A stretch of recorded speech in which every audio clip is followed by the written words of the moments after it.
Angin sore menyapu jalan kecil itu, membawa aroma minyak yang menguar dari wadah plastik di samping gerobak tua. Bu Darmi, perempuan berusia 52 tahun, menata gorengannya dengan tangan yang sudah penuh bekas luka minyak. Matanya sayu menatap ujung gang, berharap ada satu saja pembeli tambahan sebelum hari benar-benar gelap. Gorengan panas, barusan diangkat, serunya dengan suara yang mencoba terdengar ceria. Namun kenyataannya, tak ada yang menoleh. Anak-anak yang lewat justru menutup hidung sambil cekikikan. Seseorang dari kejauhan mencibir, "Itu Bu Darmi lewat lagi." Lagaknya kayak orang sukses. Ia pura-pura tidak mendengar. Tapi setiap kata masuk seperti beling yang diraut halus, menancap dalam-dalam. Bu Darmi hidup sendiri setelah suaminya meninggal bertahun-tahun lalu. Anak semata wayangnya merantau dan jarang pulang. Setiap hari ia keliling kampung mendorong gerobak berdecit itu, berharap gorengannya cukup untuk menutup kebutuhan harian. Tidak banyak, hanya tempe, tahu, dan bakwan sederhana. Tapi semua dibuat dengan sepenuh hati. Namun, sepenuh hati tak pernah cukup bagi mereka yang mengukur harga diri dari jumlah uang dan merek baju. Satu ibu-ibu datang bersama dua temannya. Penampilan mereka rapi, tas mahal menggantung di lengan. Mereka mendekat ke gerobak Bu Darmi dengan raut jijik yang tak mereka sembunyikan. "Bu, gorengannya masih baru?" tanya seorang wanita dengan alis terangkat. "Baru, Bu. Ini masih hangat?" jawab Bu Darmi sambil menyodorkan bungkus kertas coklat. Ada secercah harapan di matanya. Si wanita menggigit sepotong tempe goreng, lalu tiba-tiba tertawa keras. "Keras banget, mirip hidupmu." "Ya," katanya sambil menatap Bu Darmi dari ujung kaki hingga kepala. Teman-temannya ikut tertawa, seperti menemukan bahan hiburan murahan. Darah Bu Darmi seolah berhenti mengalir. Udara jadi berat, ia meletakkan penjepit gorengannya perlahan, menahan getaran di jemarinya. "Saya minta maaf kalau tidak enak, Bu." Suaranya lirih, hampir tak terdengar. Wanita itu mendekat, berbisik cukup keras agar semua orang bisa mendengar. "Sudah miskin, bau minyak pula. Harusnya kamu berhenti saja." Kasihan yang lihat. Tawa kembali pecah. Beberapa anak muda di warung kopi ikut merekam momen itu, memegang ponsel ke arahnya seperti menyorot binatang sirkus. Bu Darmi merasa pipinya panas. Bukan karena matahari, tapi rasa malu yang mendidih. Ia menatap gorengan yang ia buat dengan kerja keras pagi tadi. Semua itu kini tampak seperti tumpukan kegagalan yang dipamerkan pada dunia. Orang-orang pergi tanpa membeli apapun. Hanya meninggalkan tawa, ejekan, dan rasa pahit yang sukar hilang. Tangannya mengepal. Ia memandang gerobaknya yang usang, satu-satunya warisan hidupnya. Air mata menetes, jatuh ke gorengan yang mulai dingin. Kenapa Tuhan selalu memberi kesusahan pada orang yang hanya ingin bertahan? Kenapa hinaan selalu jadi makanan sehari-hari? Ia menghela napas panjang, tapi sesak tak kunjung surut. Di dalam kepala, suara orang-orang tadi terus menggema. "Miskin. Bau minyak. Kasihan." Kata-kata itu berubah menjadi bisikan yang memelintir nuraninya. Mata Bu Darmi memandang sekitar seperti mencari tempat untuk menghilang. Dari seberang jalan, ia melihat pintu gerbang tua menuju area bekas rumah sakit yang sudah puluhan tahun terbengkalai. Beberapa orang percaya tempat itu angker dan menjadi sarang arwah penasaran. Namun bagi Bu Darmi yang hatinya disayat tanpa ampun, rasa takut bukan lagi masalah. Malam itu, saat akhirnya ia menutup gerobaknya dan menariknya perlahan menuju rumah, tatapannya terus mengarah pada gerbang tua itu. "Kalau dunia tidak mau menerimaku, mungkin ada yang lain yang mau mendengarkan." Dalam perjalanan pulang, langkahnya semakin berat. Bayangan penghinaan sore tadi menari-nari dalam pikirannya, menciptakan bara yang tak bisa padam. Ia teringat kepada semua orang yang menertawakannya selama ini. Tetangga yang selalu memanggilnya, si minyak gosong, pemilik warung yang menolak dagangannya, bahkan sanak keluarga yang menjauh karena malu. Setibanya di rumah, bangunan kecil yang dindingnya sudah mengelupas, Bu Darmi duduk di lantai dapur. Tangannya membuka kaleng berisi uang receh hasil penjualan. Jumlahnya tak sampai seperempat dari kebutuhan harian. Ia menangis. Bukan sekadar sedih, tangisan yang penuh amarah, dendam, dan rasa rendah diri yang mengalir deras. "Tuhan, saya cuma mau makan, kenapa harus begini?" lirihnya. Ia memukul lantai berkali-kali, seperti ingin merobek nasibnya sendiri. Sejenak keheningan menyergap, memberi ruang pada ide-ide gelap yang bermekaran. Apa salah jika ia ingin hidup layak? Apa salah jika orang-orang yang menghina diberi pelajaran? Apa salah jika ada kekuatan lain yang bisa memutar balik keadaan? Bayangan gerbang bekas rumah sakit itu muncul lagi dalam benaknya. Malam sudah turun, hawa dingin memeluk tubuhnya. Tetapi hatinya lebih dingin daripada udara. Bu Darmi berdiri. Matanya merah penuh tekad. "Kalau manusia tak mau melihatku sebagai manusia," suaranya bergetar, berubah menjadi bisikan yang nyaris seperti sumpah, "maka biar yang bukan manusia yang menolongku." Ia mengambil jaket lusuhnya dan keluar lagi ke malam, meninggalkan rumah seolah meninggalkan sisa-sisa hidup lamanya. Gerbang tua itu tidak jauh. Jalan menuju sana gelap, hanya diterangi cahaya rembulan. Namun langkah Bu Darmi mantap. Setiap jejak kaki adalah jawaban atas semua luka yang dikumpulkan bertahun-tahun. Tak ada lagi rasa takut. Yang ada hanya dendam yang mendidih seperti minyak panas. Itu awal dari sebuah keputusan yang akan mengubah segalanya. Sebuah pilihan yang akan membawanya ke jurang paling kelam dalam hidupnya. Dan Bu Darmi tidak menoleh lagi ke belakang. Malam itu masih terasa panjang bagi Bu Darmi. Hinaan yang ia terima siang tadi dari pelanggan, mengejeknya miskin dan tak pantas membuka warung, masih menancap di hatinya. Ia memeluk rasa malu itu erat-erat, menjadikannya dorongan untuk mencari jalan keluar apapun caranya. "Aku tidak mau hidup seperti ini selamanya," gumamnya penuh dendam. Dengan langkah gemetar tapi nekat, Bu Darmi menyusuri jalan setapak menuju bangunan tua yang sudah lama ditutup. Rumah sakit yang dulu terkenal angker. Orang-orang bilang, beberapa tahun lalu tempat itu menjadi kuburan berjalan. Mayat yang tak pernah diantarkan ke pemakaman, menunggu keluarga yang tak pernah datang. Aroma kematian konon masih mengendap di tiap sudutnya. Angin malam menyapu rambutnya, membawa suara-suara samar yang terdengar seperti rintihan. Lampu jalan terakhir sudah ia lewati, kini hanya bulan pucat yang menjadi saksi keberaniannya. Setiap langkah terasa seperti memasuki masa lalu yang seharusnya tak diganggu. Bangunan itu menjulang di depannya, dindingnya hitam seperti arang, kaca-kacanya pecah, dan pintu utama terkunci dengan rantai berkarat. Namun Bu Darmi tidak datang untuk masuk lewat depan. Ia mengikuti petunjuk samar, penjual misterius yang ia temui beberapa jam lalu, bahwa gerbang menuju kekayaan ada di belakang rumah sakit, di area yang disebut orang sebagai kuburan yang tak pernah diakui. Ketika ia mengitari sisi bangunan, bau busuk seperti kain lembab yang digantung terlalu lama mulai menusuk hidungnya. Di belakang rumah sakit, tanah tidak rata, seolah banyak yang dikuburkan tanpa nisan. Rumput tinggi seperti rambut liar menutupi batu-batu tak bertuan. Bu Darmi menelan ludah. "Ini hanya untuk membuka rezeki. Aku butuh hidup yang lebih baik," bisiknya meyakinkan diri. Sebuah suara tiba-tiba terdengar, suara kain diseret dari arah gelap. Bu Darmi langsung berhenti. Napasnya tercekat. Ia memicingkan mata, mencoba menembus kegelapan.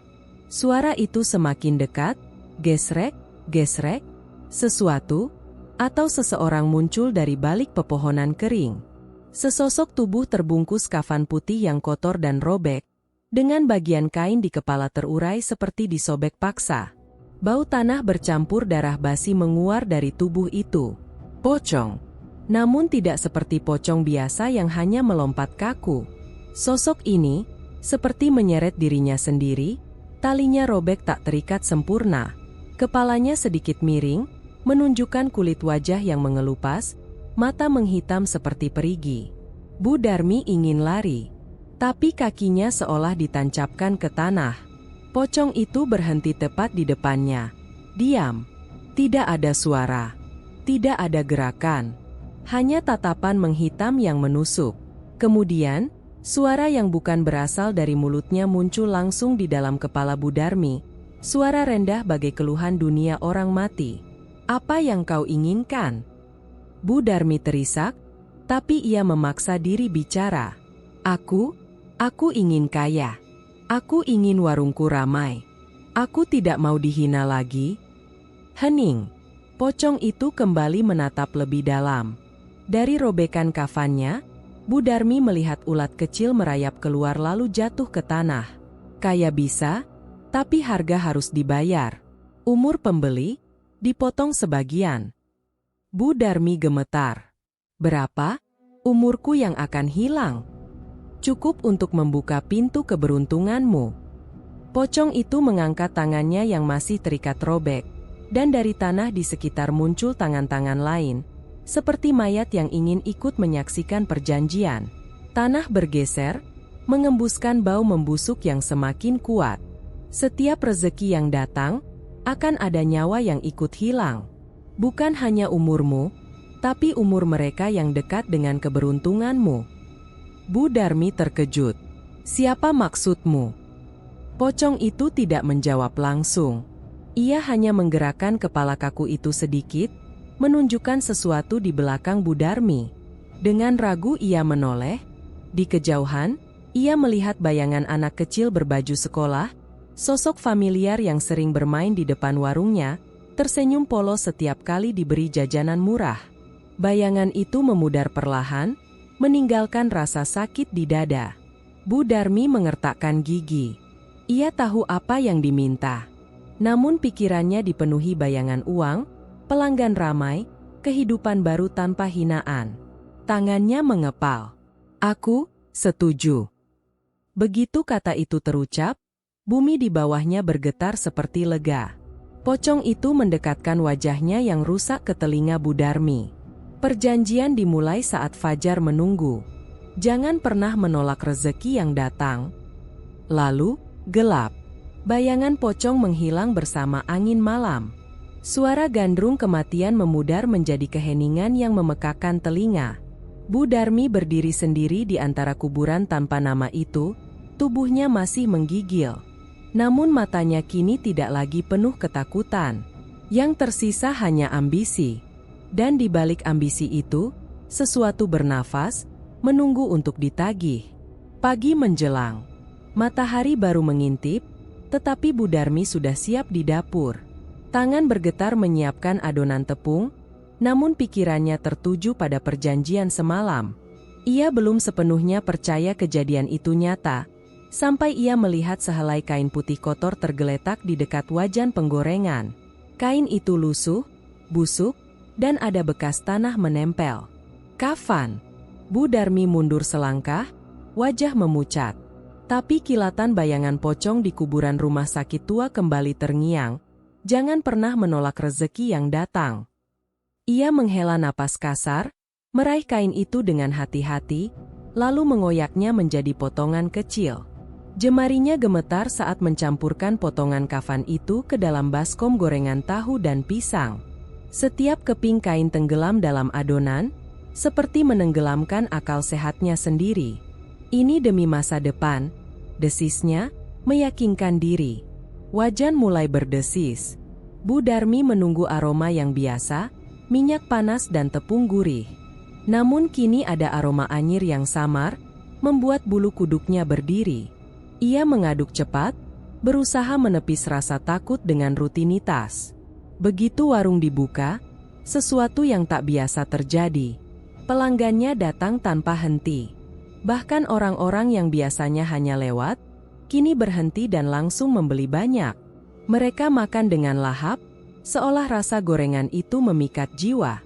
Uang terus mengalir ke laci kecil. Uang lebih banyak lagi masuk ke sakunya. Dagangan yang biasanya tersisa hingga sore, kali ini habis sebelum siang. Budarmi memandang tangan yang tadi mencampurkan kain kafan itu. Ada rasa ngeri yang tak bisa ia ingkari. Tapi setiap tatapan pelanggan yang puas tampak seperti kemenangan besar. Ia pulang dengan uang lipat yang begitu tebal, sampai-sampai resleting tas hampir tak bisa ditutup. Namun kebahagiaan itu tidak berlangsung lama. Saat kembali ke dapur untuk membereskan peralatan, ia mendengar suara berat yang terputus-putus, seperti seseorang menyeret kain dari lantai belakang. Gesrek, gesrek, gesrek. Napasnya menahan di tenggorokan. Dengan langkah pelan, ia mengintip ke sudut dapur.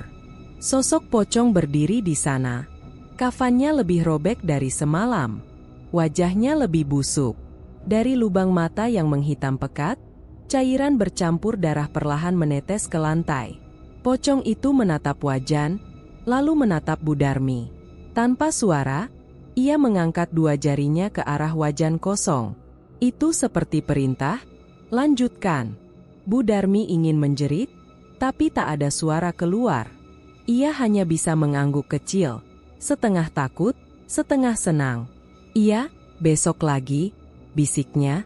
Tangannya memegangi dinding agar tidak jatuh karena lututnya bergetar hebat. Pocong itu bergerak mendekat. Bau busuk menusuk hidung. Ia berhenti tepat di belakang Budarmi.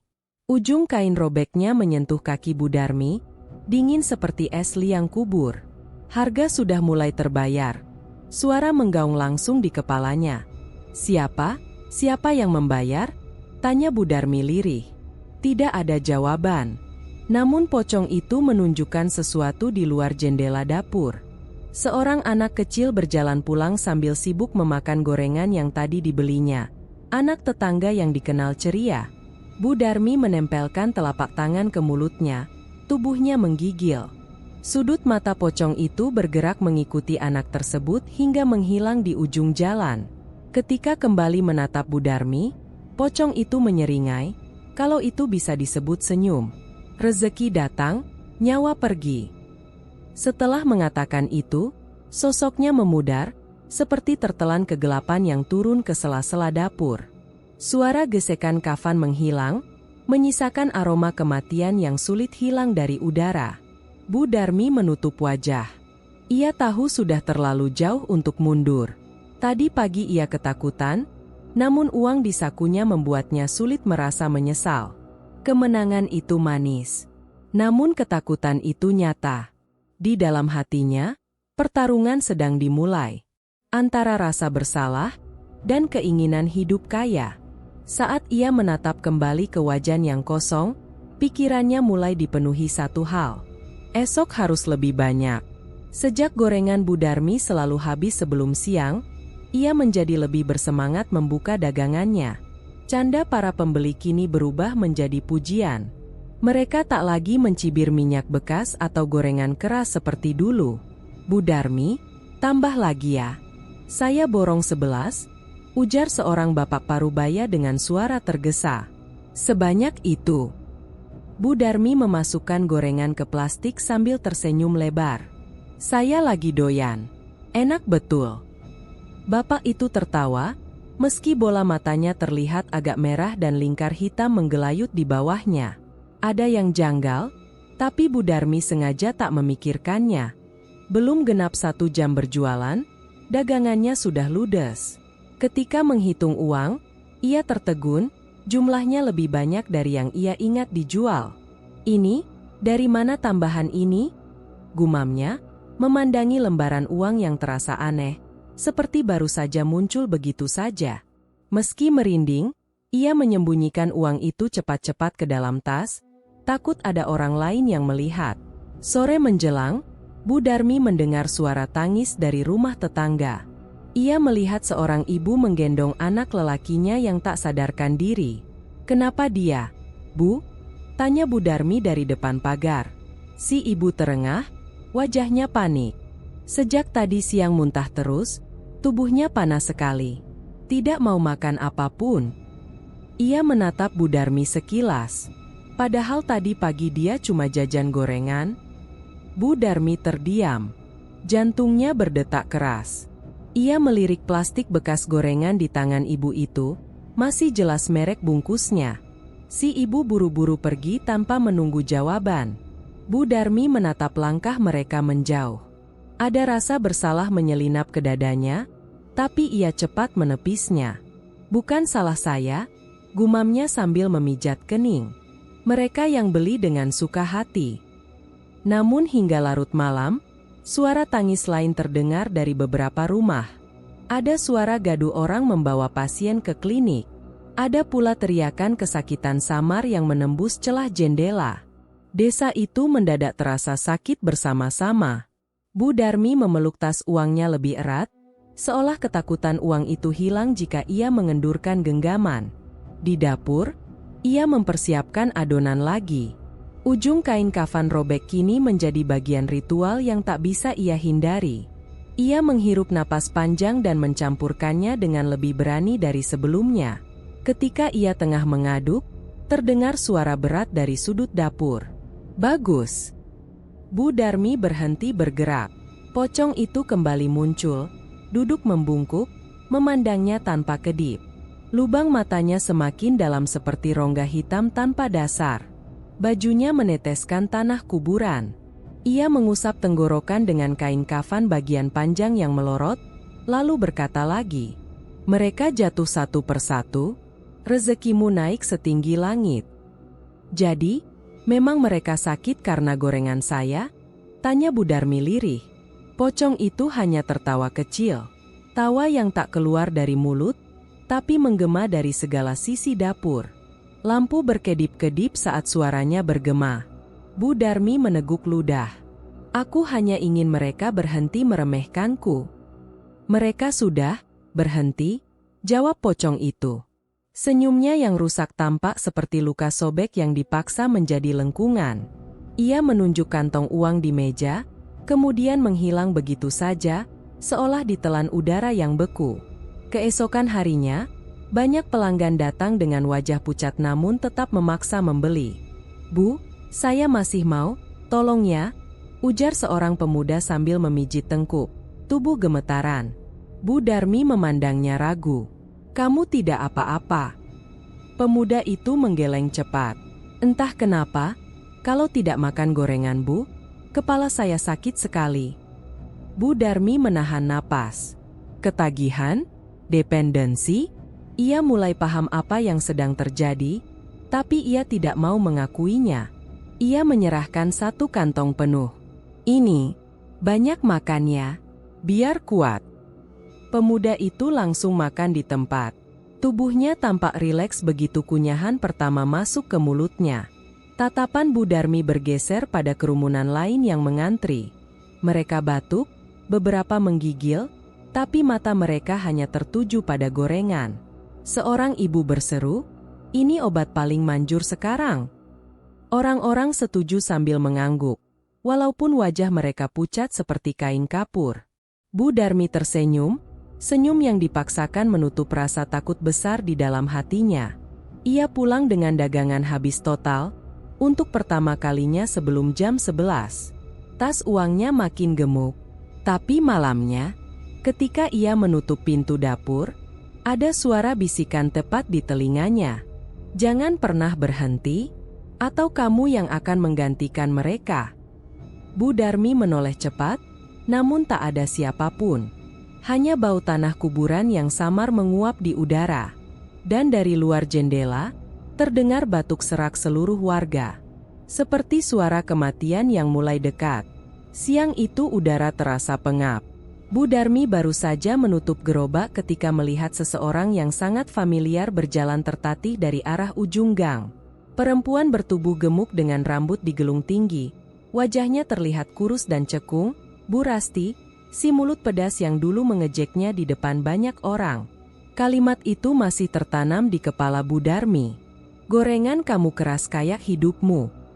Waktu itu, kalimat itu seperti belati yang menusuk harga diri.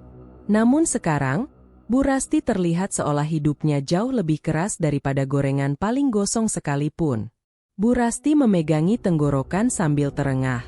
Kulit wajahnya menguning, seperti daging busuk yang kehilangan warna. Matanya kemerahan dan mengeluarkan air mata tanpa henti. "Hahaha, Bu Darmi, tolong, saya, satu saja." Suaranya serak, hampir tak terdengar. Bu Darmi terdiam. Ada bisikan kecil dalam hatinya yang berkata, "Inilah orang yang menghina kamu." Namun ada pula rasa iba yang merayap pelan. Ia menimbang perasaan itu sejenak. Tapi ketika melihat kilatan kesombongan Bu Rasti di masa lalu, tertawa sambil menunjuk gorengan yang dianggap remeh, hati Bu Darmi mengeras lagi. "Kamu kelihatan sakit," katanya pelan. Bu Rasti mengangguk cepat meski wajahnya memelas. "Kalau tidak makan gorengan kamu, badan saya seperti diseret setan ke liang kubur." Kalimat itu menggantung di udara. Bu Darmi bergidik tanpa sadar. Ia menyodorkan sisa gorengan terakhir, yang tanpa ia sengaja, memang ada sepotong kain kafan nyempil di dalam lapisannya. Bu Rasti langsung merebutnya, menyuap dengan lahap. Setiap gigitan membuat wajahnya yang pucat itu terlihat seperti kembali hidup untuk sesaat. Tapi keceriaan pura-pura itu segera memudar saat ia batuk hebat, darah terciprat dari bibirnya. Tubuhnya berguncang keras. Kakinya seperti tak mampu menopang. "Tolong," bisiknya lirih. Bu Darmi melangkah mundur. Tatapannya kosong. "Sudah pulang saja. Istirahat di rumahmu," ucapnya, berusaha terdengar tenang.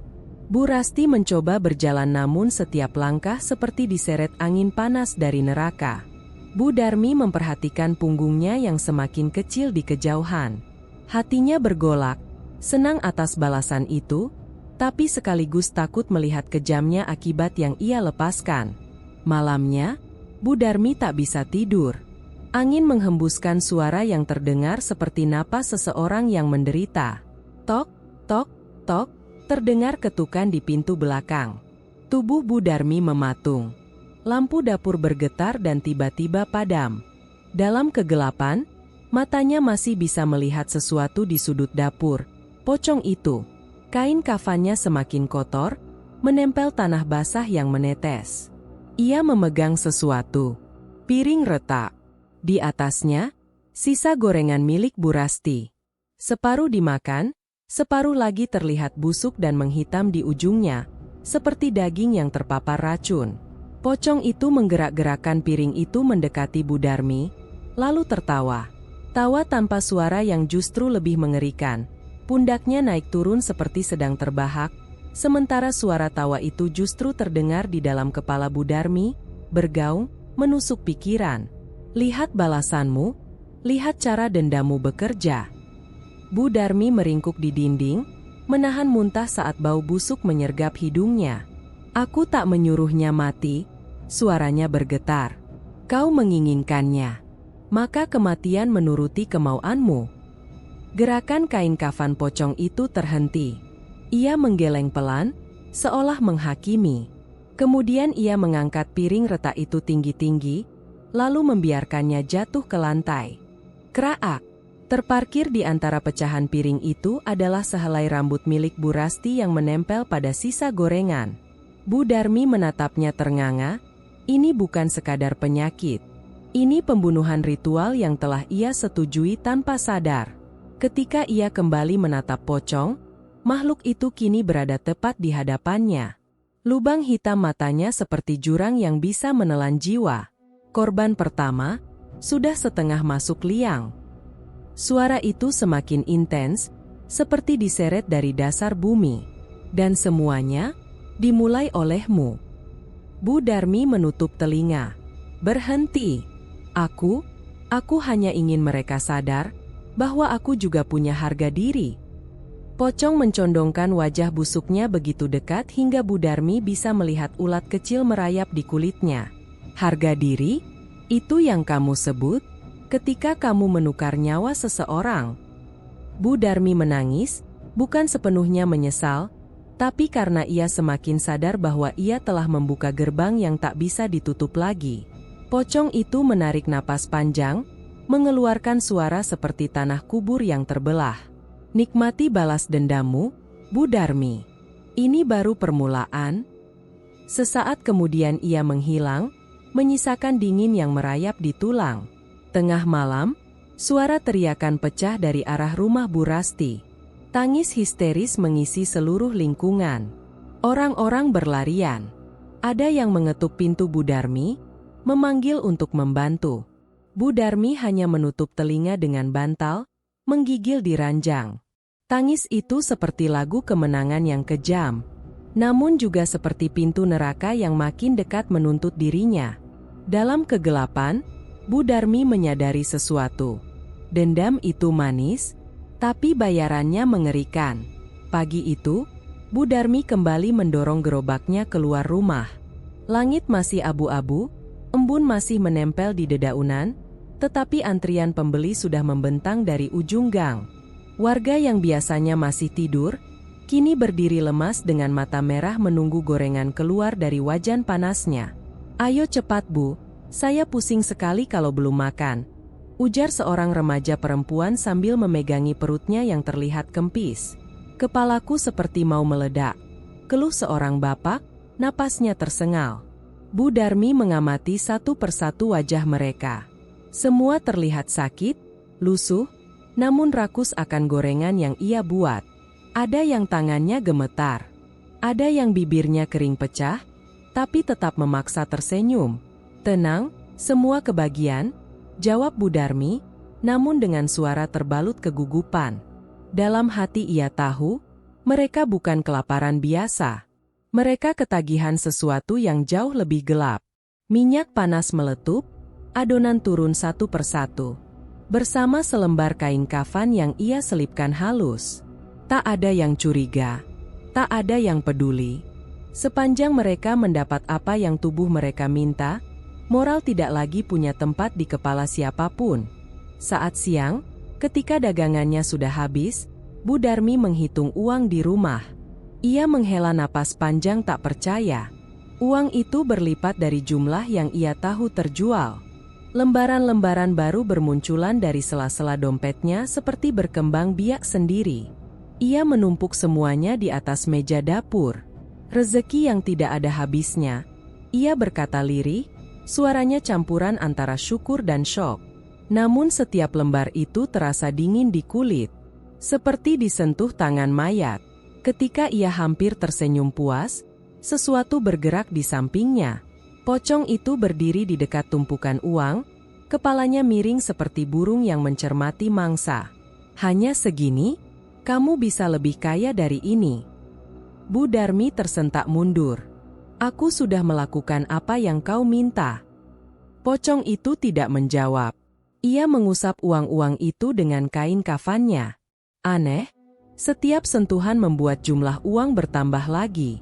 Bulu kuduk Bu Darmi meremang. "Sudah cukup. Jangan tambah lagi." Pocong menatapnya tajam, lalu berbisik sangat pelan namun tegas. "Kau butuh lebih. Dendam harus diberi makan setiap hari. Kalau tidak, ia akan memakanmu balik." Bu Darmi menggenggam ujung bajunya, menahan gugup. "Aku hanya ingin hidup lebih baik. Ini balasan yang pantas untuk mereka semua." Pocong itu terkekeh. Suaranya seperti tulang patah yang digesekkan bersama. "Kalau begitu, berikan aku korban lagi. Lebih sering. Lebih banyak." Tatapan Bu Darmi beralih pada uang yang terus bertambah. Keinginannya yang dulu hanya sekadar ingin dihormati, kini berubah menjadi ketamakan yang menakutkan. Aku akan lanjut berjualan," ucapnya akhirnya, walau suara itu terdengar seperti milik orang asing yang terperangkap dalam dirinya sendiri. Pocong menghilang tanpa peringatan, menyisakan aroma tanah basah dan dingin yang membekukan. Malam itu, Bu Darmi berdiri di depan cermin. Ia menatap wajah sendiri. Kerutan yang dulunya dalam kini terlihat samar. Matanya, meski lelah, memancarkan kilatan tajam. Bibirnya terangkat sedikit, senyum yang asing, bukan senyum tulus. Di balik itu semua, rasa bersalah mulai pudar. Yang tersisa hanya satu hal. Rasa berkuasa. Ia memejamkan mata. Hatinya berbisik. Mereka dulu tertawa di atas penderitaanku. Sekarang, aku tertawa di atas kehancuran mereka. Kekuatan itu terasa manis. Lebih manis daripada gula dalam gorengannya. Keesokan harinya, Bu Darmi tidak lagi menunggu pembeli datang. Mereka sudah berdiri gelisah di depan pintunya, mengetuk berkali-kali. Bu, bukalah. Kami butuh itu. Badanku semakin lemah. Jangan pelit, Bu. Mereka berteriak seperti sekumpulan orang yang kehilangan akal sehat. Ibu-ibu yang dulu memandang rendahnya kini menangis memohon. Laki-laki yang pernah menggunjingnya kini rela berlutut. Bu Darmi membuka pintu perlahan. Tenang, aku akan buat banyak. Kalian semua akan kenyang. Kerumunan bersorak lega. Tapi jauh di dalam dada Bu Darmi, sebuah lubang hitam tumbuh, menelan empati sedikit demi sedikit. Kini, ia bukan lagi sekadar penjual gorengan. Ia adalah pemberi hidup dan pencabut usia. Setiap gorengan yang ia lempar ke wajan menjadi tanda kematian bagi seseorang. Dan Bu Darmi sadar sepenuhnya. Namun ketika ia mendengar gemerincing uang dari saku bajunya, ketakutan itu berubah menjadi candu. Karena dendam yang diberi makan akan terus meminta lebih. Dan Bu Darmi kini terlalu jauh untuk kembali. Malam itu, Bu Darmi duduk menghitung uang di dalam kamar. Tumpukan lembaran lusuh dan beberapa uang baru tersusun seperti bukit kecil di lantai. Jemarinya gemetar, bukan karena takut, melainkan kenikmatan menguasai hatinya. Semua ini milikku, bisiknya, matanya mengkilat seperti seekor kucing yang menemukan gudang ikan. Di sudut ruangan, pocong itu berdiri. Kafannya yang robek meneteskan cairan hitam ke lantai. Ia tidak bergerak, tapi kepalanya miring seolah memperhatikan Bu Darmi dengan ekspresi mengejek. 1 hari lagi jualan, uangku makin banyak, kata Bu Darmi dengan suara pelan namun penuh semangat. Pocong itu mengeluarkan suara tawa berat, menggelegar tanpa gerak mulut. Seakan gaung dari kuburan yang paling dalam. Korbanku sudah banyak. Lanjut Bu Darmi, mencoba menenangkan diri. Belum.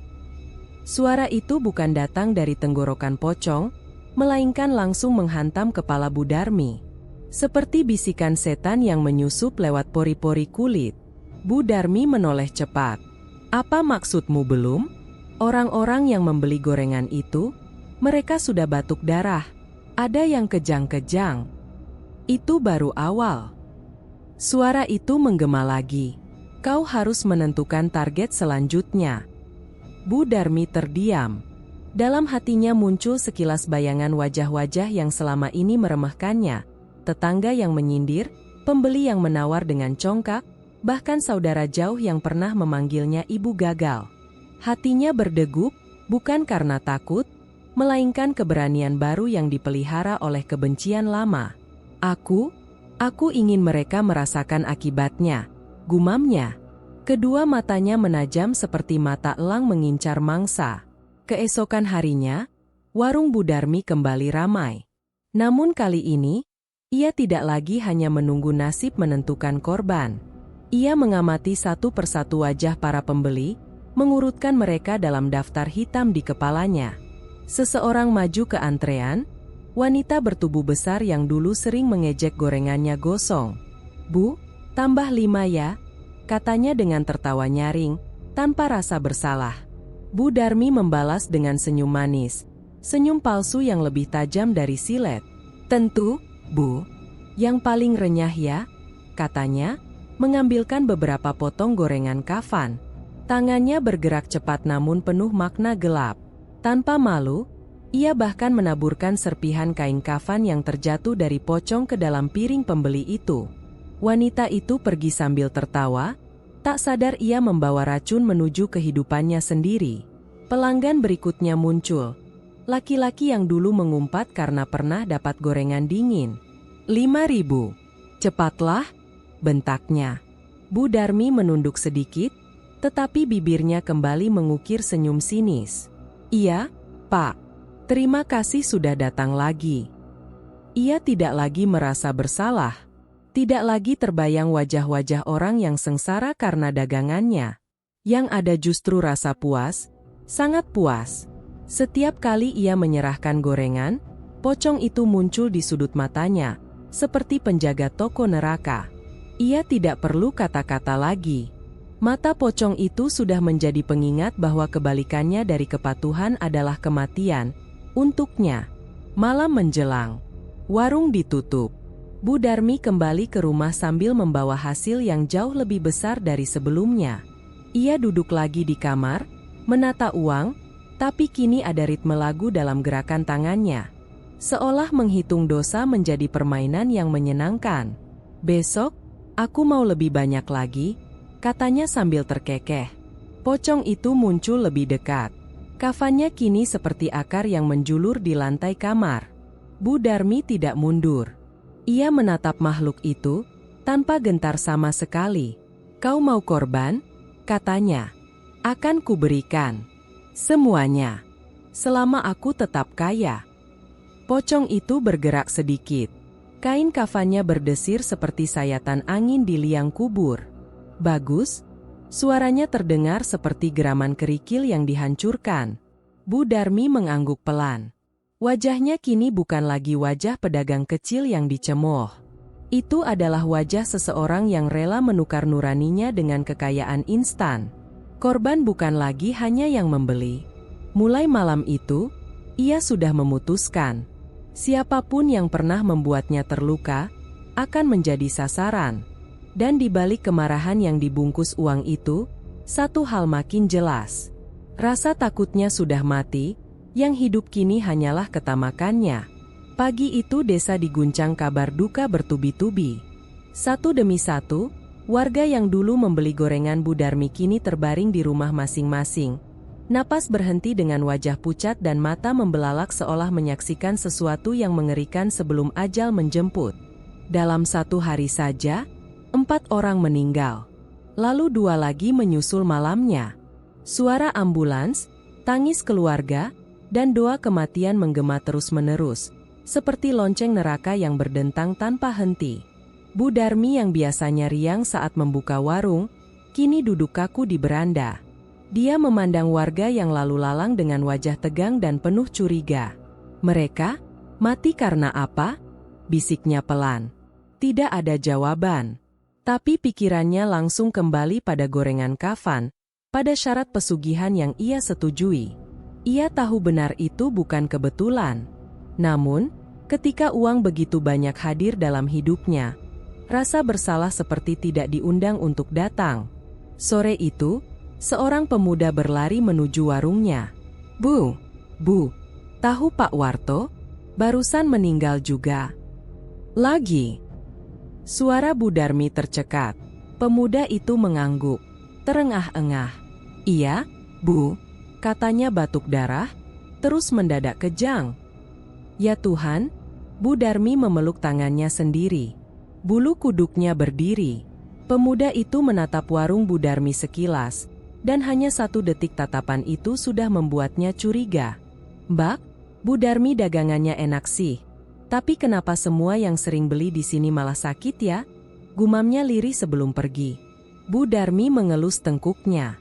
Sudah ada bisik-bisik yang mengarah padanya. Tidak, mereka tidak tahu apa-apa. Malam menjelang. Bu Darmi menutup warung lebih awal dari biasanya. Uang keuntungan hari itu ia simpan dengan cepat, tapi untuk pertama kalinya ia tidak merasakannya sebagai kebahagiaan. Tiba-tiba, suara tawa berat itu menggema lagi di kepalanya. Suara pocong. Kematian adalah harga. Dan kau sudah setuju. Enggak, ini terlalu banyak, bisiknya panik. Aku tidak menyangka semua akan begini. Kau menginginkan kekayaan. Inilah balasannya. Bu Darmi menutup telinganya, padahal suara itu tidak datang dari luar. Ia memejamkan mata erat-erat, berharap semua menghilang. Tapi yang datang justru lebih mengerikan. Ketika ia membuka mata, dapurnya berubah gelap gulita. Cahaya lampu seperti tersedot ke dalam tirai hitam tak kasat mata. Lalu, sosok-sosok muncul. Wajah pucat, mata kosong, tubuh kaku. Mulut menganga seakan ingin menjerit tapi tak mampu lagi. Arwah-arwah itu berdiri diam, menatap Bu Darmi dengan sorot mata yang tak termaafkan. Bu Darmi mundur beberapa langkah, punggungnya membentur lemari. Jangan, Aku tidak ingin membunuh kalian. Suaranya pecah seperti kaca jatuh. Sosok seorang wanita yang meninggal siang tadi maju selangkah. Lehernya membiru, dan tetesan darah kering menempel di bibirnya. Ia mengangkat tangannya yang gemetar, menunjuk langsung ke dada Bu Darmi. Aku tidak punya pilihan." Bu Darmi berusaha membela diri, tetapi suaranya lemah dan bergetar. "Aku hanya ingin hidup lebih baik." Tiba-tiba, arwah itu mengeluarkan suara napas patah, seolah paru-parunya masih berjuang walaupun sudah mati. Suara itu melengking menjadi jeritan menyayat telinga. Jeritan balas dendam. Arwah lain menyusul. Mereka merayap mendekat, lantai dapur berderit seakan menanggung beban dunia kematian. Bu Darmi merangkak mundur, tubuhnya gemetar keras. "Aku tidak mau mati. Aku masih butuh uang itu." Kalimat itu keluar tanpa pikir panjang. Detik itu pula dia menyadari, ia masih lebih takut kehilangan kekayaan daripada diseret ke neraka bersama mereka. Arwah-arwah itu berhenti seketika. Seakan kata-katanya menjadi belati yang menusuk batin mereka lebih dalam daripada racun yang membunuh jasad mereka. Mereka tidak bisa membalas dengan kata-kata, tapi tatapan mereka berbicara. Bu Darmi memilih uang daripada nyawa manusia. Lampu kembali menyala. Arwah-arwah itu menghilang. Namun, bekas keberadaan mereka tertinggal. Bau anyir, udara yang dingin menusuk, dan rasa ngeri yang mencengkeram hati. Pocong itu muncul tepat di depan Bu Darmi. Kali ini lebih dekat dari sebelumnya. Nafas busuknya menyusup ke pori-pori kulit Bu Darmi. "Ingat, kita baru mulai." Lidah Bu Darmi keluh. Ia hanya bisa mengangguk. Di balik ketakutan yang menjerat tenggorokannya, ia tahu satu hal. Kematian massal ini bukan akhir dari pesugihan, melainkan baru permulaan. Dan sekarang, bukan hanya warga yang takut pada maut. Bu Darmi pun mulai takut pada hidupnya sendiri. Keresahan mulai menyelimuti desa itu, dan di antara orang-orang yang mencurigai adanya sesuatu yang janggal, seorang pemuda bernama Arif adalah yang paling keras kepala. Sudah sejak 2 hari lalu ia memperhatikan pola. Semua korban meninggal pernah membeli gorengan dari Bu Darmi.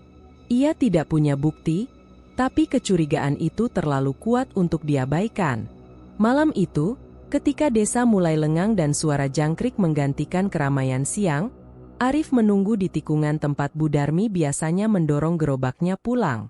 Ia bersembunyi di balik pohon, napasnya tertahan, menunggu suara roda gerobak yang khas. Dan suara itu muncul. Seret, seret, denting panci bergesekan. Bu Darmi mendorong gerobak perlahan, wajahnya seperti menyimpan ribuan kegelisahan. Sesekali ia menoleh ke kanan kiri, seolah takut ketahuan membawa sesuatu yang tidak seharusnya. Arif mengeluarkan ponselnya, bersiap merekam. Aku harus tahu apa yang dia sembunyikan. Ia mengikuti dari belakang, menjaga jarak. Gerobak itu akhirnya berhenti di depan rumah Bu Darmi, rumah tua reot dengan dapur yang menjadi sarang makhluk berselimut kafan. Bu Darmi mendorong gerobak masuk pelan-pelan, memastikan tak ada mata yang memperhatikan. Arif menunggu 3 menit sebelum mendekat. Ia menempelkan tubuhnya ke dinding samping dapur, mengintip lewat celah kayu lapuk. Pandangannya langsung membelalak.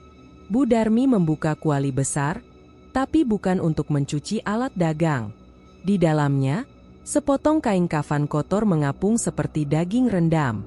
Ia memegangnya dengan tangan gemetar, memeras tetes terakhir sebelum menggantungnya di paku, meneteskan cairan hitam yang menguapkan bau busuk kematian. "Apa yang kau lakukan, Bu?" Arif berbisik, kengerian menelusup tenggorokannya. Tiba-tiba, napasnya tercekat. Ada bayangan hitam di sudut dapur. Menggantung. Diam. Tubuh terbungkus kain kafan yang sobek-sobek. Arif tidak bisa menahan pekikan kecil, tapi cukup keras untuk Bu Darmi menoleh. Tok! Gerobak terseok menabrak pintu. Siapapun yang mendengar itu pasti tahu ada penyusup. Bu Darmi melebarkan mata. Ia buru-buru meraih pisau dapur, lalu melangkah cepat menuju pintu belakang. Siapa di luar? Tunjukkan diri kamu.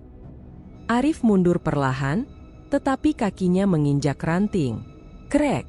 Bu Darmi langsung berlari menerjang pintu. Arif panik. Ia berbalik dan melesat menuju jalan kecil di samping rumah. Napasnya memburu. Jantungnya memukul-mukul dada seperti ingin pecah.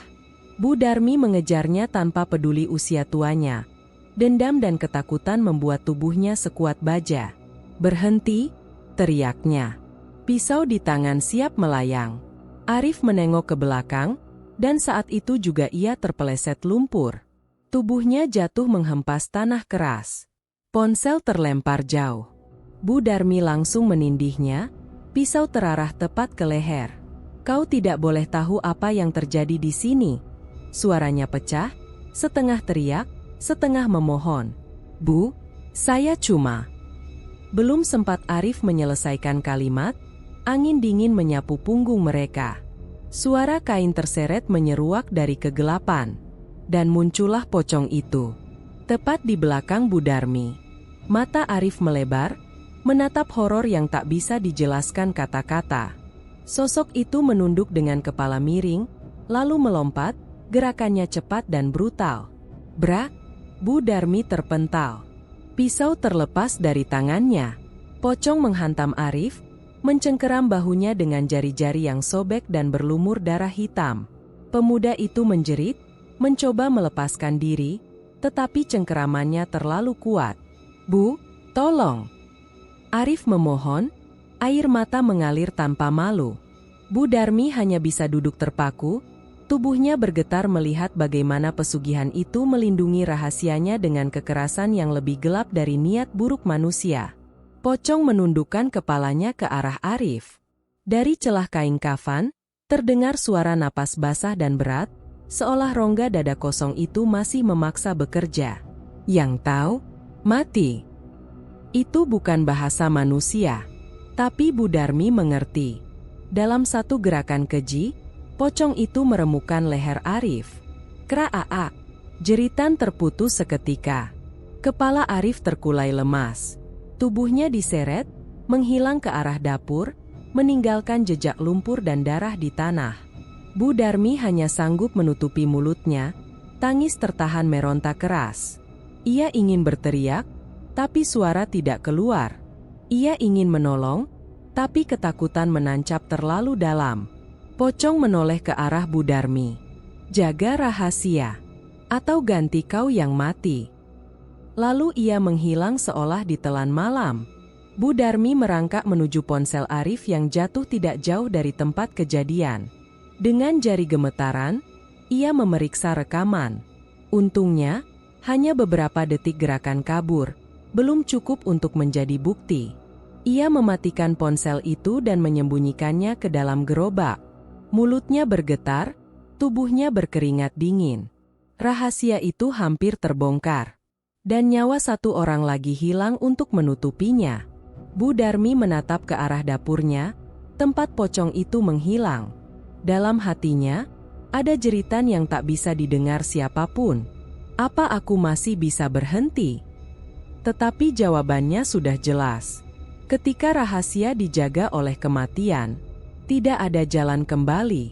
Pagi itu, Bu Darmi terduduk di ruang tengah, menatap tumpukan uang di lantai.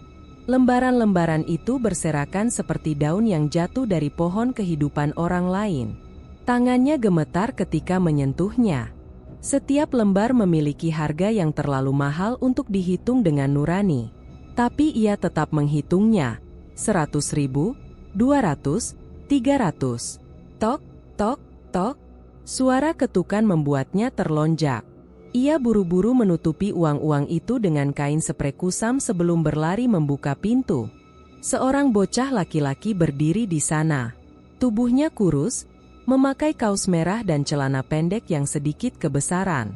Senyum lebarnya mampu meruntuhkan semua benteng keangkuhan yang telah Bu Darmi bangun selama ini. "Mak Darmi," serunya, lalu langsung memeluk pinggang neneknya itu erat-erat. "Bagas." Napas Bu Darmi tercekat. Matanya langsung basah. Sudah berbulan-bulan ia tidak melihat cucunya itu.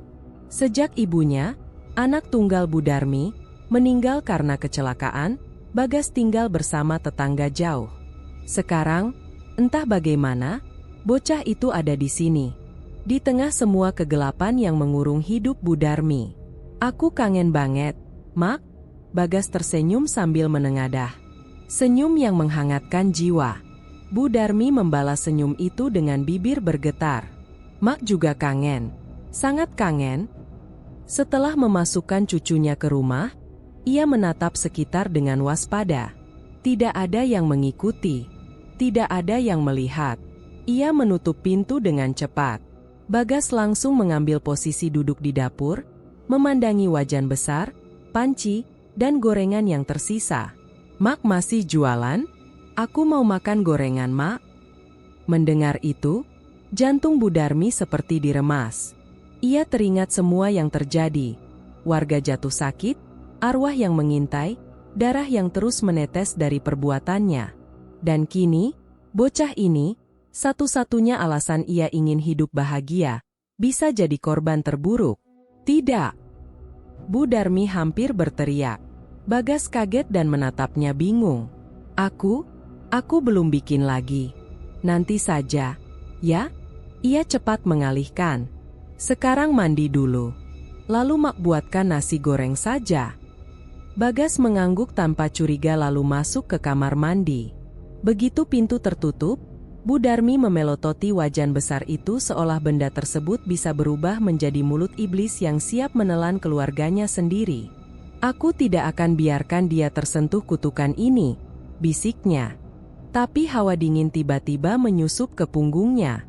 Seperti ada yang berdiri tepat di belakang. Menjadi korban terakhir adalah keistimewaan. Napaskannya tercekat. Ia menoleh. Pocong itu sudah di sana, duduk di ujung dapur, kain kafannya makin robek dan bau mayat makin menyengat. Wajahnya terangkat sedikit, memperlihatkan sepotong rahang hitam. Budarmi coba tegak. Jangan kau dekati cucuku. Tidak ada rasa takut dalam intonasinya, hanya kemarahan seorang nenek yang siap melawan maut. Pocong bergerak pelan, kain kafannya berdecit menyeret lantai. Anak itu adalah orang terakhir yang kau pedulikan.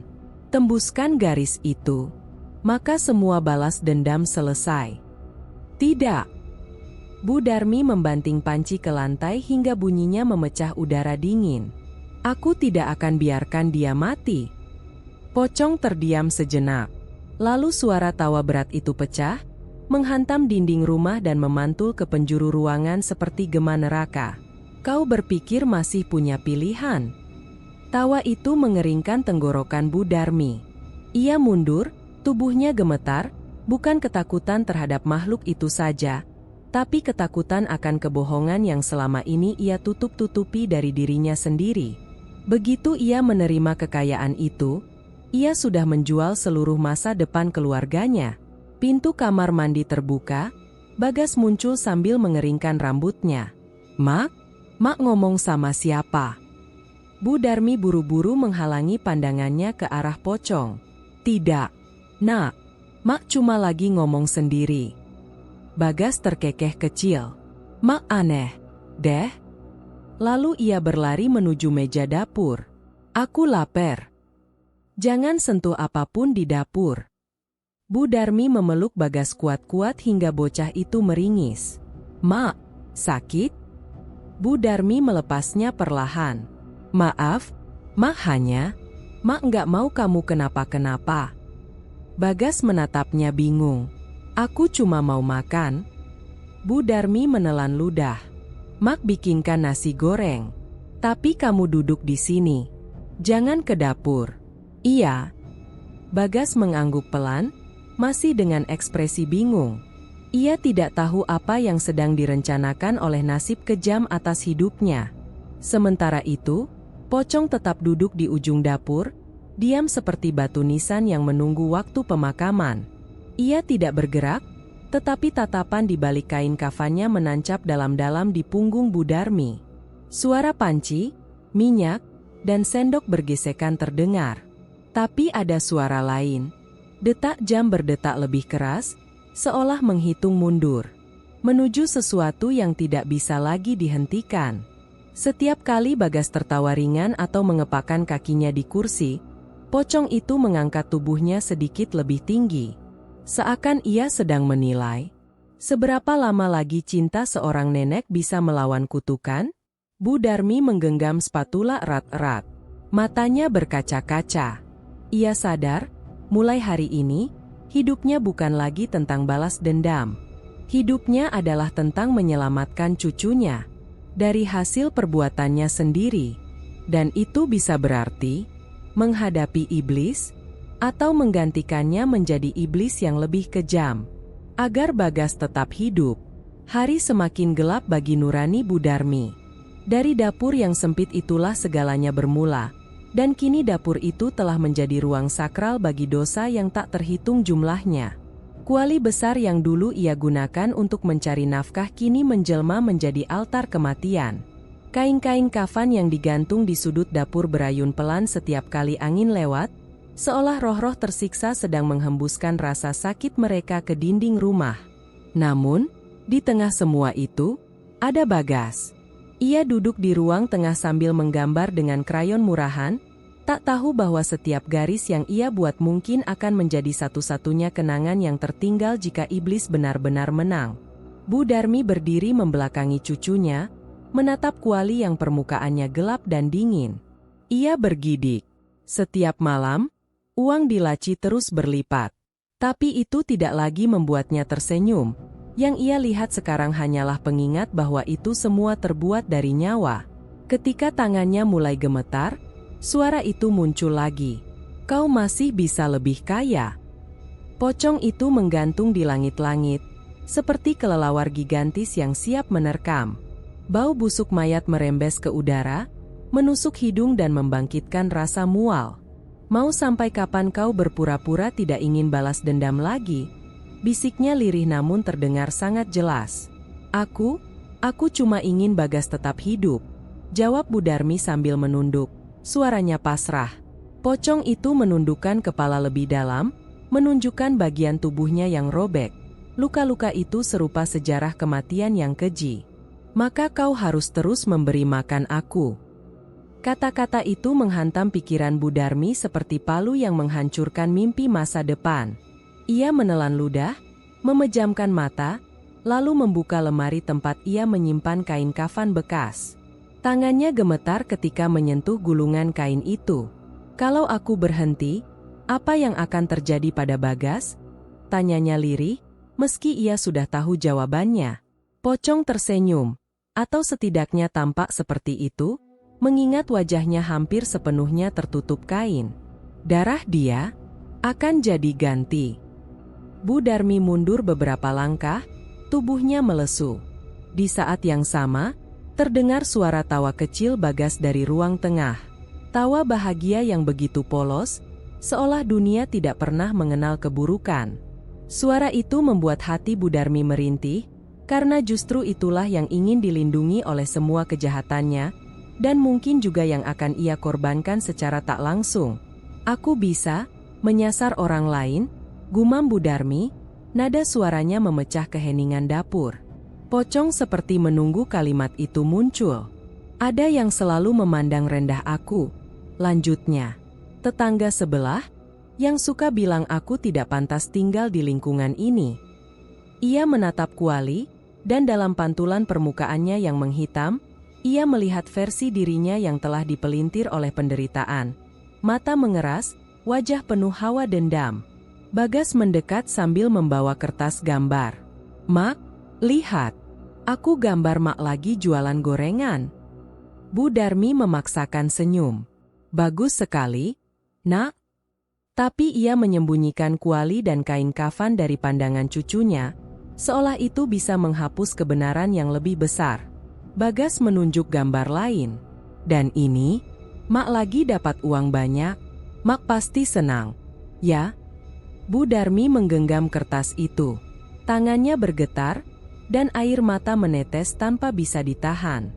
Mak senang kalau kamu sehat, jawabnya dengan suara pecah. Ketika Bagas kembali bermain, Bu Darmi menatap Pocong dan mengedipkan mata perlahan. Tanda yang tidak pernah ia bayangkan akan ia berikan. Tanda setuju pada iblis. Pocong mendekat hingga hanya sejengkal dari wajahnya. Sebut namanya. Bu Darmi terpaku. Ada rasa mual di perutnya.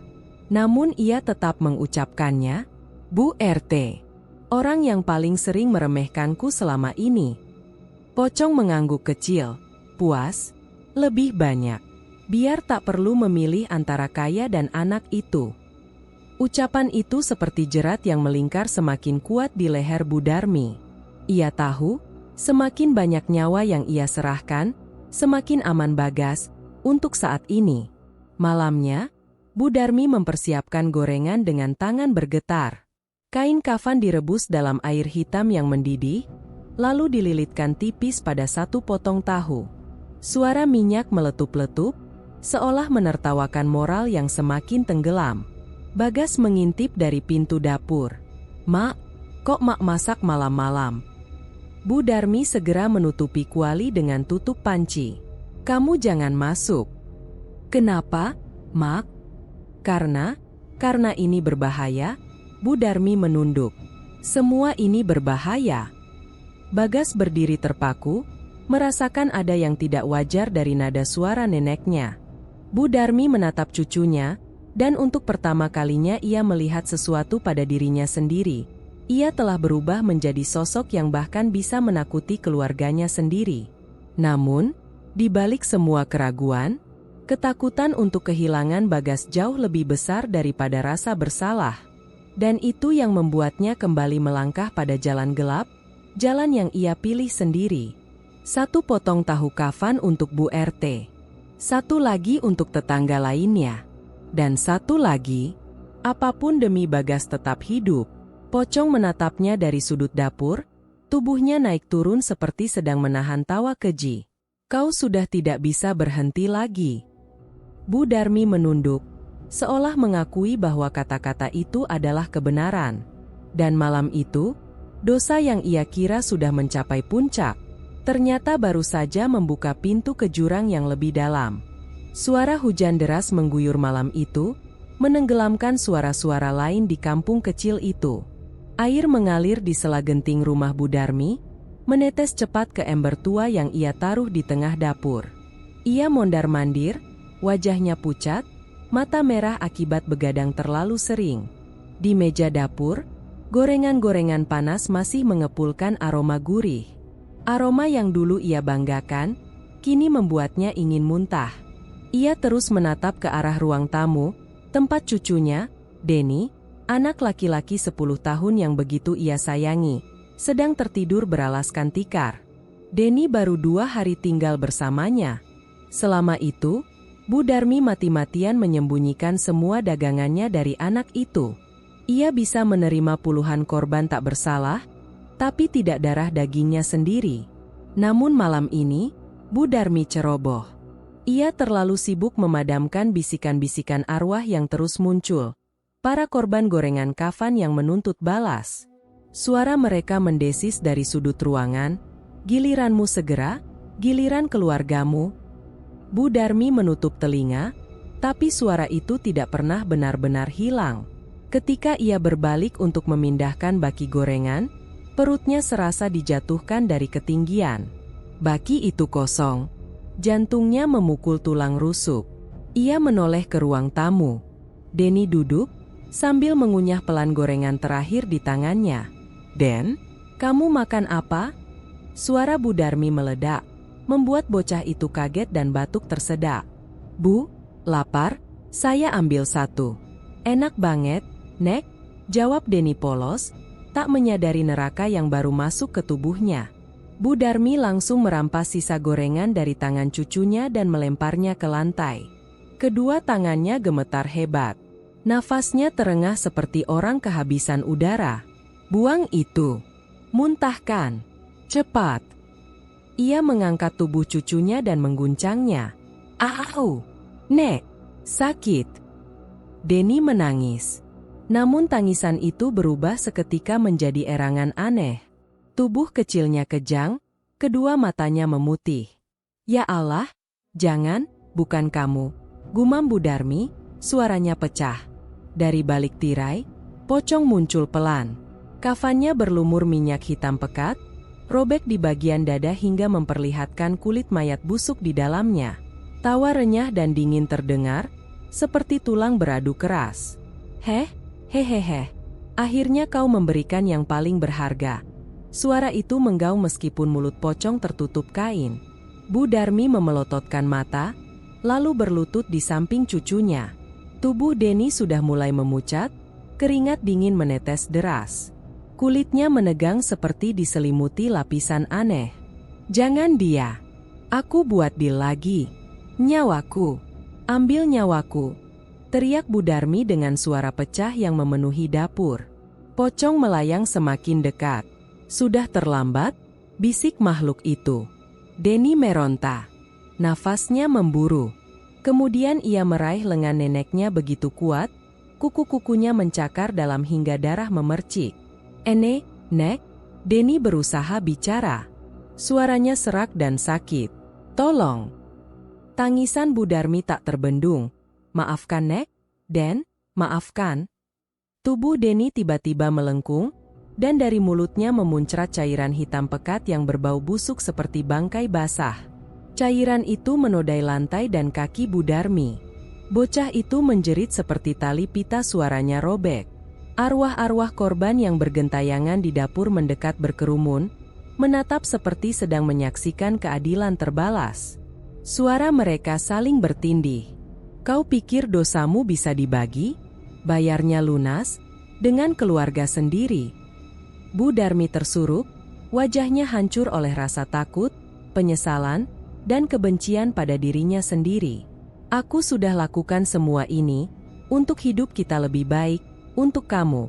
Isaknya sambil memeluk tubuh cucunya yang makin dingin. Pocong mendekatkan wajah busuknya hingga hanya sejengkal dari Bu Darmi.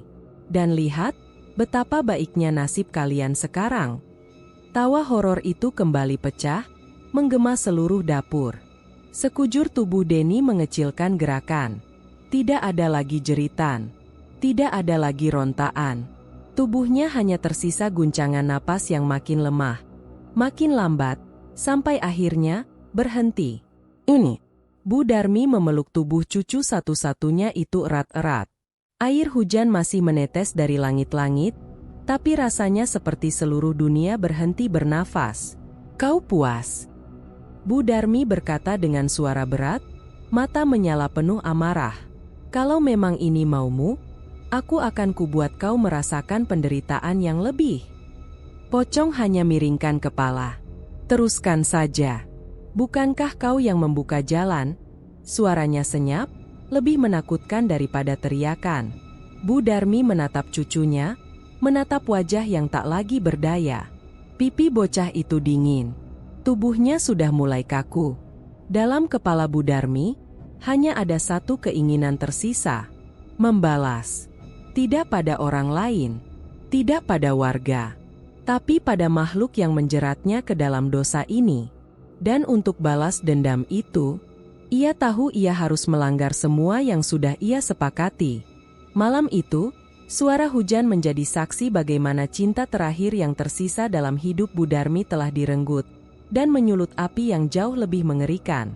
Pagi baru saja merekah, namun suasana kampung seolah terperangkap dalam kegelapan yang tak mau pergi. Warga berkumpul di depan rumah-rumah mereka, berkabar dari mulut ke mulut tentang kutukan yang terus merenggut nyawa. Semalam, 3 orang lagi meninggal dengan kondisi sama. Muntah hitam dan tubuh membusuk cepat seperti terkena racun mayat. Kecurigaan pun mulai bermuara pada satu nama. Bu Darmi. Sejak dagangannya meledak laris, sejak itu pula malaikat maut seakan membuka cabang di kampung mereka. Warga berbisik, sebagian berani meludah saat Bu Darmi lewat. Ilmu hitam, itu pasti, bisik seorang ibu. Dia bersekutu dengan setan, gumam yang lain. Tatapan curiga menyayat hati Bu Darmi, tapi ia tidak peduli lagi. Dunia baginya sudah runtuh ketika Denny meregang nyawa di pangkuannya. Ia menghabiskan malam dengan memeluk tubuh cucunya yang kaku, menolak kenyataan bahwa hidup kecil itu telah padam untuk selamanya. Pagi ini, ia memakamkan Deni tanpa upacara, hanya beberapa tetangga yang datang dengan wajah takut, bukan belas kasih. Di kening Bu Darmi, air mata tak lagi mengalir. Yang tersisa hanyalah kemarahan membatu. Dan di tengah pemakaman sederhana itu, pocong mendekat. Tak ada yang melihat kecuali dia. Makhluk itu berdiri di balik pohon jambu, badannya goyah seperti dedaunan tertiup angin. Dari robekan kafannya, wajah menganga seperti tengkorak yang lapuk, mengeluarkan suara serak rendah. Pembayaranmu belum selesai. Bu Darmi mencengkeram tanah makam Deni, kukunya menancap keras hingga berdarah. Kau sudah mengambil segalanya dariku, gumamnya penuh racun. Kau yang menyerahkannya, balas pocong cepat. Bu Darmi menatap makhluk itu dengan tatapan yang hampir gila. Ada kilatan ketakutan dan kebencian menyatu jadi satu. Aku tidak akan biarkan kau menggenggam nyawa lain yang tersisa di kampung ini, desisnya. Tawa menggelegar memenuhi udara, meski tak terdengar oleh warga yang masih berdiri jauh. Kau pikir bisa melawan? Bahkan nyawa cucumu saja tidak bisa kau selamatkan. Ucapan itu menusuk seperti pecahan kaca di hati Bu Darmi. Ia berdiri, wajahnya penuh tanah dan air mata kering. Ia melangkah pulang, meninggalkan makam tanpa menoleh. Dapur rumahnya masih bau busuk, sisa cairan hitam dari mulut Deni belum sempat ia bersihkan. Pocong sudah menunggu di sana, berdiri tepat di tempat Deni menghembuskan napas terakhir. Kau harus serahkan korban terakhir sebelum purnama terbit. Suara itu mendesis. Tidak, jawab Bu Darmi tegas. Pocong menundukkan kepala sedikit, seolah mempelajari wajah perempuan itu. Kalau begitu, nyawamu jadi gantinya. Bu Darmi mengeluarkan sesuatu dari bawah meja, sehelai kain putih lusuh penuh tulisan aksara kuno. Ia curi dahulu dari salah satu warga yang pernah menjadi dukun sebelum meninggal. Gagang pisau belati juga ia genggam erat. Kalau aku mati, aku akan pastikan kau ikut bersamaku ke neraka. Ia membentangkan kain itu di lantai dan menaburkan garam kasar di tengahnya. Dengan darah dari lukanya sendiri, ia menulis lingkaran yang bentuknya miring tidak sempurna. Tangan gemetar, hati penuh putus asa. Pocong bergeming, tapi pandangannya seakan tak sabar menunggu kegagalan. Kau bahkan tidak tahu bagaimana menggunakan itu, cibirnya. Bu Darmi menutup telinga. Ia merapal doa yang tak jelas, campuran mantra dan lirihan ayat yang ia hafal setengah-setengah. Tiba-tiba, rumah bergetar. Lampu padam. Suara dinding berderak seperti dirayapi kuku panjang. Dan pocong itu melangkah masuk ke dalam lingkaran darah itu sendiri. Bu Darmi terkejut. Ia tak menyangka makhluk itu akan terjebak. Pocong terhenti. Sekejap, hanya sekejap, makhluk itu tampak tercekik oleh kekuatan tak terlihat. Akhirnya, Bu Darmi tersenyum untuk pertama kalinya setelah kematian Deni. Senyum kacau yang diwarnai harapan tipis. Namun kemudian, garis darah itu mulai bergeser. Tanah rumah retak kecil. Lingkaran terputus. Tidak, bisiknya. Pocong menegakkan tubuhnya. Mata kosong itu menatap tajam. Kau kira ritualmu sempurna?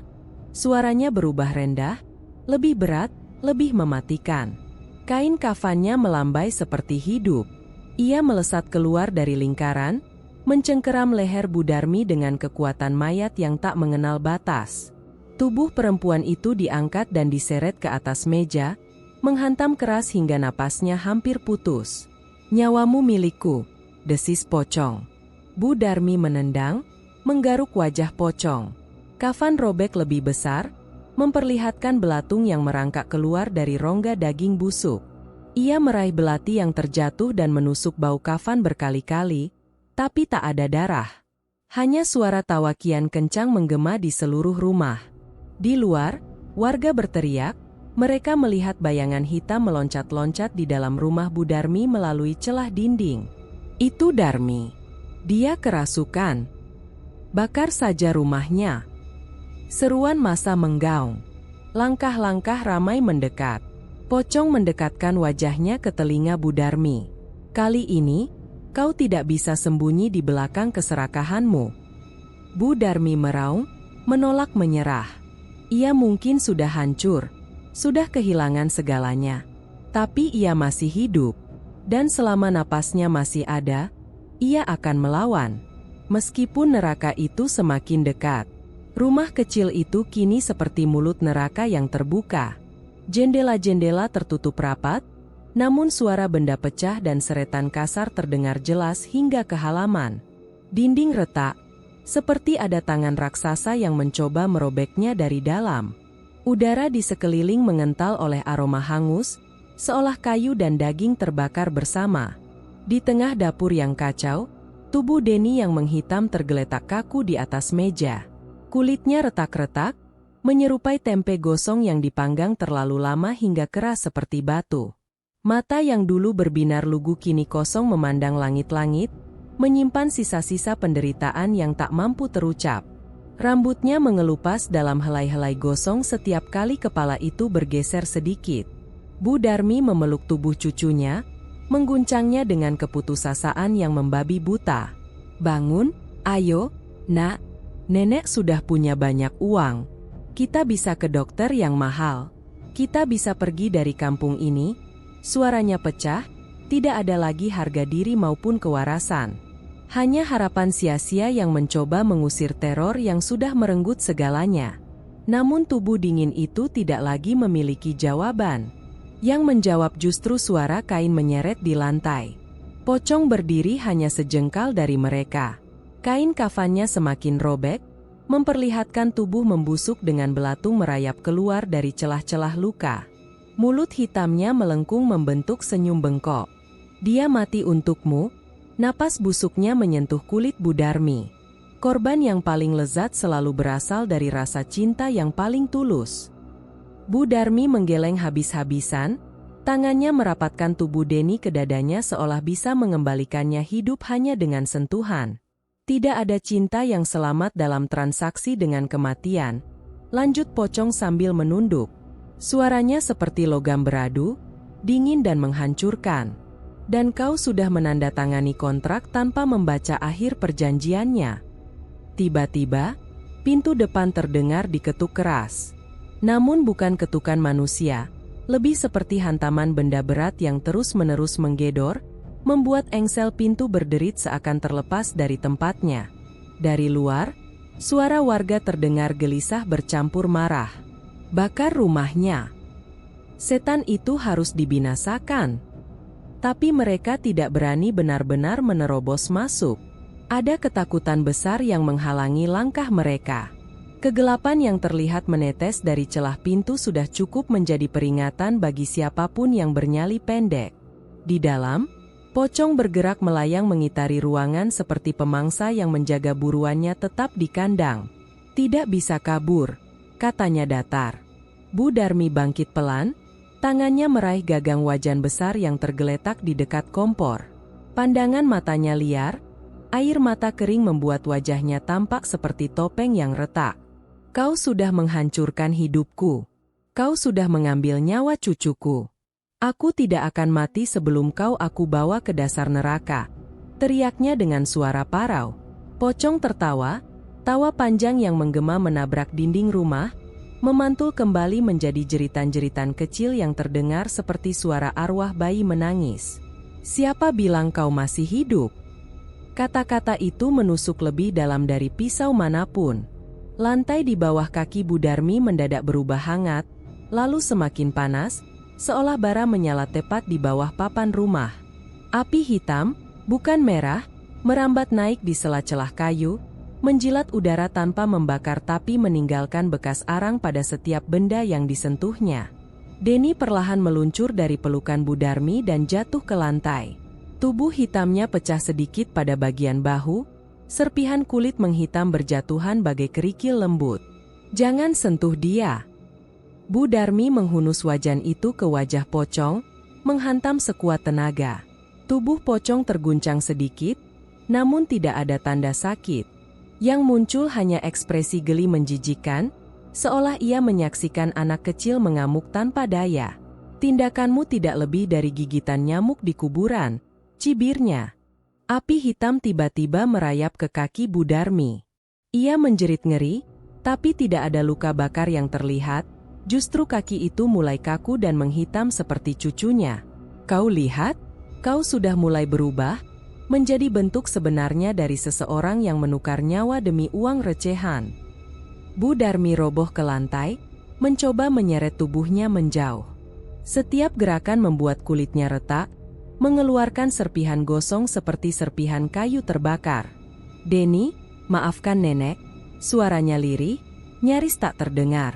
Pocong mendekat, tubuh raksasanya membungkuk menatap wajah perempuan itu yang kini dipenuhi kepanikan murni. Perjanjian sudah jatuh tempo. Ia mengangkat tangan mayatnya tinggi-tinggi. Rumah berguncang. Dapur berubah menjadi kuali raksasa. Udara panas menyiksa paru-paru Bu Darmi, membuatnya terbatuk darah hitam pekat. Di luar, warga menyaksikan rumah itu seperti menelan diri sendiri. Dinding melengkung masuk, seolah rahang raksasa menutup mangsa terakhirnya. Mereka berteriak memanggil nama Tuhan, namun tak seorang pun berani mendekat. Suara Bu Darmi masih terdengar dari dalam, jeritan panjang yang berubah menjadi raungan liar, lalu menjadi isak kecil, dan akhirnya hanya keheningan yang menusuk. Di dalam kegelapan, hanya satu sosok yang masih berdiri tegak. Pocong menatap ke atas, seolah menantang langit untuk mencegahnya. Tak ada yang turun, tak ada yang menolong, tak ada keajaiban. Yang tersisa hanyalah aroma dendam yang akhirnya menagih harga penuh. Gelap menelan seluruh sudut rumah itu. Tidak ada lagi suara warga, tidak ada lagi jeritan. Hanya napas Bu Darmi sendiri yang kini terengah, berat, seakan setiap tarikan udara adalah hutang terakhir yang harus ia bayar sebelum mati. Lantai di bawahnya telah berubah menjadi logam hitam mengilap seperti dasar kuali raksasa. Panasnya menyiksa telapak tangan yang ia gunakan untuk merangkak. Pocong berdiri di ujung dapur, tubuhnya yang menjulang disinari cahaya merah dari sesuatu yang menyala tepat di belakangnya. Sesuatu yang menggelegak. Sesuatu yang berbau anyir dan tengik. Ketika Bu Darmi melirik, ia menyadari apa itu. Kuali raksasa. Tinggi seperti pinggang orang dewasa, hitam legam, mengeluarkan gelembung besar seolah sedang memasak daging dalam jumlah tak terbayangkan. Uap panas bercampur bau minyak tengik memenuhi ruangan, menyesakkan paru-parunya. Itulah kuali yang sudah berkali-kali ia gunakan menyiapkan gorengan. Kuali yang menjadi sumber rezekinya. Kini kuali itu menjadi pintu akhir menuju neraka yang ia pilih sendiri. "Kau ingin kekayaan, bukan?" Pocong itu berbicara dengan nada dingin, seolah tak ada tragedi berarti yang baru saja terjadi. "Kini kau akan mengecap puncaknya, sebagai bahan bakar kekayaan yang lebih besar daripada yang bisa kau bayangkan." Bu Darmi menggeleng dengan lemah. Aku hanya ingin mereka berhenti menghinaku. Aku hanya ingin dianggap, dan mereka memang menganggapmu, potong pocong, sebagai sumber kematian." Pocong melangkah mendekat, kain kafan menyeret, menimbulkan suara gesekan yang membuat bulu kuduk berdiri. Dia meraih kerah baju Bu Darmi dengan tangan busuknya dan mengangkatnya seperti boneka kain ringan.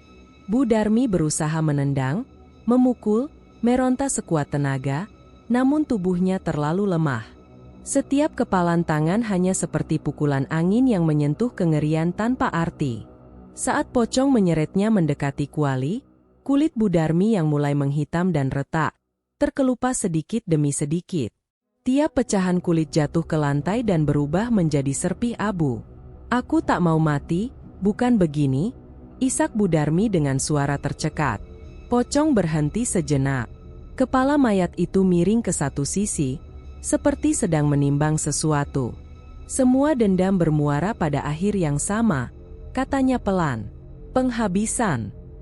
Ia menarik napas dalam-dalam, meskipun paru-parunya tak lagi berfungsi seperti manusia. Suaranya berubah menjadi gema dari kubur. "Masalahnya hanya, seberapa panas perjalananmu menuju sana?" Pocong mengangkat tubuh perempuan itu ke atas, menggantung di udara. Bu Darmi menjerit, tapi suara itu seperti ditelan dinding gelap. Dia mencoba memeluk dirinya sendiri, mencoba menutupi tubuhnya dari panas yang dibawa uap kuali itu ke kulitnya. Aku hanya ingin bahagia, satu kali saja dalam hidupku, lirihnya. Dan itulah dosa terbesarmu? Jawab pocong tanpa belas kasihan. Gelembung minyak meletup, percikan menyambar lengan Bu Darmi yang mulai menghitam total. Ia mengerang hingga suaranya patah, lebih mirip suara binatang terluka daripada manusia. Pocong menundukkan tubuhnya sedikit lebih dekat ke telinga Bu Darmi. Bayarlah. Dalam satu gerakan kasar, pocong melemparkan tubuh Bu Darmi ke dalam kuali panas itu. Tubuhnya menghantam permukaan minyak yang mendidih, menimbulkan cipratan besar yang langsung membakar sebagian kain kafan pocong. Bu Darmi seketika menjerit, suara yang memekakan telinga. Tubuhnya mengejang hebat, tangan terangkat tinggi-tinggi mencoba meraih apapun yang bisa menyelamatkannya. Tidak ada pegangan, tidak ada pertolongan, tidak ada perpanjangan waktu. Minyak mendidih menelusup ke setiap celah kulitnya yang retak. Bau daging terbakar menyebar cepat, lebih tajam daripada bau gorengan basi yang pernah ia hirup seumur hidup. Matanya terbelalak, namun pandangan mulai kabur oleh rasa sakit yang tak terdefinisikan. Ia mencoba mengucapkan nama cucunya, Denny, namun yang keluar hanya desisan mirip angin lewat di antara bara. Pocong mengawasinya bergulat. Tidak ada emosi. Tidak ada kepuasan pun di wajah mengerikan itu. Seolah semua ini adalah rutinitas yang harus dilakukan sesuai jadwal. Aku, sakit? Suara Bu Darmi tercekat. Kau masih punya waktu untuk menyesal. Balas pocong datar. Tubuh Bu Darmi mulai tenggelam pelan. Setiap inci kulit yang terendam langsung melepuh dan hancur seperti tepung terigu terkena air panas. Sisa tubuhnya menyerupai makanan yang ia jual. Hanya saja ini adalah horor paling mengerikan yang tak pernah ia bayangkan. Ketika wajahnya hanya beberapa sentimeter dari permukaan minyak hitam itu, Bu Darmi menatap ke arah pocong. Dendamku tak sebanding dengan balasan yang kau beri, gumamnya hampir tanpa suara. Pocong menunduk. Justru karena dendammu itu, kau berakhir di sini. Bu Darmi ingin berteriak lagi, namun tak ada suara. Bibirnya hanya menggelepar tanpa bunyi. Dan neraka, bisik pocong, baru saja dimulai. Minyak itu menelan seluruh wajahnya.